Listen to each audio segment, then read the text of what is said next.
मौजे सोहाळे तालुका मोहोळ येथील कॅनॉल पट्टीच्या कामाच्या मुरमीकरणाला सुरुवात करण्यात आली असून खासदार प्रणितीताई शिंदे यांच्या पाठपुराव्याला अखेर यश आलंय।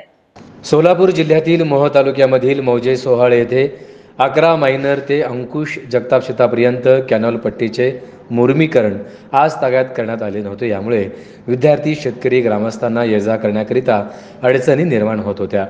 यामुळे ग्रामस्थांनी सदरचे काम खासदार प्रणिती शिंदे यांना भेटून निवेदनाद्वारे मागणी केली। त्यानुसार खासदार प्रणिती शिंदे यांनी अधीक्षक अभियंता लाभक्षेत्र विकास प्राधिकरण सोलापूर यांना याबाबत सूचना दिल्या होत्या। खासदार प्रणिती शिंदे यांच्या या पाठपुराव्यामुळे सोहाळे येथे 11 मायनर ते अंकुश जगताप शेतापर्यंत कॅनॉलपट्टीचे मुरमीकरण करणे या कामास सुरुवात झाली। तसेच कॅनॉलमधील गाळ काढण्याचे काम लवकरच होईल असे आश्वासन खासदार प्रणिती शिंदे यांनी शेतकऱ्यांना दिलं। याबद्दल गावातील ग्रामस्थांनी खासदार प्रणिती शिंदे यांचे आभार मानले।